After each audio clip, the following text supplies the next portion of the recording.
और अब वक्त है न्यूज अपडेट का।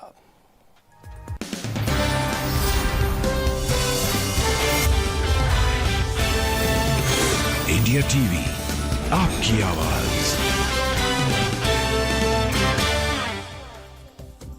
हाथरस में हुए हादसे के बाद भोले बाबा फरार, तलाश में पुलिस की दबिश लगातार जारी। बदायूं, फर्रुखाबाद, हाथरस, अलीगढ़, कासगंज, एटा समेत 8 जगहों पर पुलिस के छापे। हाथरस सत्संग पर भारतीय न्याय संहिता के तहत एफआईआर दर्ज हुई। मुख्य सेवादार और अन्य आयोजकों के खिलाफ दर्ज हुआ मुकदमा। पुलिस की एफआईआर में मुख्य आयोजक देव प्रकाश मधुकर का नाम, महेश चंद्र, अनार सिंह, संजू यादव, चंद्रदेव और राम प्रकाश भी कार्यक्रम के कर्ता धर्ता थे। फॉरेंसिक टीम ने घटनास्थल के पास से खेतों से जूते, चप्पल और अन्य सामान बरामद किए। साक्ष्य छुपाने के लिए आयोजकों ने जूते और चप्पल पास के खेत में फेंकवा दिए थे। हाथरस सत्संग हादसे में जांच के लिए अधिवक्ता गौरव द्विवेदी ने इलाहाबाद हाई कोर्ट के चीफ जस्टिस को लिखा खत। मामले में सीबीआई जांच की मांग की। यूपी के हाथरस में सत्संग के दौरान भगदड़ में मरने वालों की तादाद 121 हो गई है। मरने वालों में ज्यादातर महिलाएं और बच्चे हैं। सीएम योगी ने 24 घंटे के अंदर हाथरस हादसे की रिपोर्ट मांगी। एडीजी आगरा और अलीगढ़ के कमिश्नर ने हादसे की जांच शुरू कर दी है।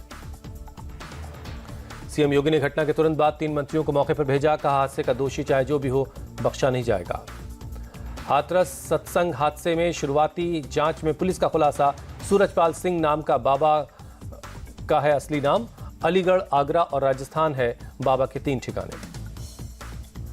सत्संग वाली जगह पर मंच के पीछे सूरजपाल सिंह उर्फ भोले बाबा के लिए बनाई गई वीवीआईपी व्यवस्था की तस्वीरें आई सामने।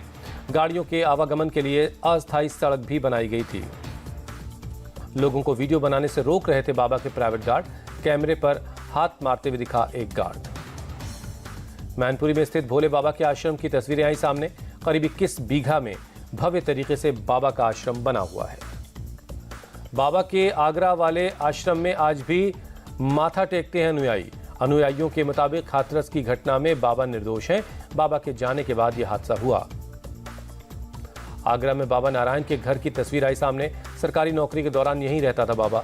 अभी भी महिलाएं रोज आकर यहां पर दंडवत प्रणाम करती हैं। कासगंज के बहादुर नगर में भी नारायण हरि का आश्रम, यहां भी प्रवचन देता रहा है बाबा। हाथरस के सीएमओ मंजीत सिंह ने हाथरस में 34 शवों के पोस्टमार्टम की जानकारी दी। कहा, हाथरस में 10 लोगों का इलाज चल रहा है, सभी की हालत स्थिर है। हाथरस में हुई भगदड़ में बदायूं जिले के भी कई लोगों की जान गई है। सत्संग में बदायूं से बड़ी संख्या में लोग पहुंचे थे। बदायूं के डीएम ने 5 लोगों के मौत की पुष्टि की है। आगरा के सीएमओ के मुताबिक आगरा में 21 शवों का पोस्टमार्टम हुआ। 17 शवों की पहचान हुई। 1 शख्स का इलाज हो रहा है। अलीगढ़ के एसपी और एडीएम के मुताबिक अलीगढ़ में अब तक 34 शवों का पोस्टमार्टम हुआ। कुल 38 शव पोस्टमार्टम के लिए लाए गए थे। हाथरस सत्संग हादसे पर बोले सपा सांसद एसटी हसन, ये घटना दुर्भाग्यपूर्ण, मामले की गहन जांच होनी चाहिए। सपा नेता शिवपाल यादव ने सरकार और प्रशासन पर साधा निशाना। कहा, जिम्मेदारी तय करनी चाहिए थी। कांग्रेस नेता प्रमोद तिवारी ने हादसे के लिए आयोजक और प्रशासन को ठहराया जिम्मेदार। सत्संग की अनुमति मिलने को लेकर भी सवाल उठाया। पप्पू यादव ने कहा, हादसे के लिए सरकार को देश से माफी मांगनी चाहिए। सभी मौतों की जिम्मेदारी भी लेनी चाहिए। सम्राट चौधरी बोले, हाथरस की घटना अत्यंत पीड़ादायक, बहुत दुख की बात है कि इतने लोग दुर्घटना का शिकार हो गए। दिल्ली सरकार में मंत्री सौरभ भारद्वाज ने हाथरस में हुए हादसे पर दुख जताया। पीड़ित परिवारों के प्रति अपनी संवेदना जाहिर की। कांग्रेस सांसद इमरान मसूद हाथरस पहुंचे, पीड़ितों का हालचाल लिया। कहा, अपने जीवन में ऐसा हादसा मैंने नहीं देखा, अभी सिर्फ राहत के काम पर ध्यान है। चिराग पासवान ने इस मामले में राजनीति न करने की नसीहत दी। कहा, यह राजनीति करने का वक्त नहीं है। लोकसभा में विपक्षी सांसदों को हंगामा करने के लिए उकसाते रहे राहुल गांधी। पीएम मोदी के भाषण के दौरान लगातार हंगामा करते रहे विपक्षी सांसद।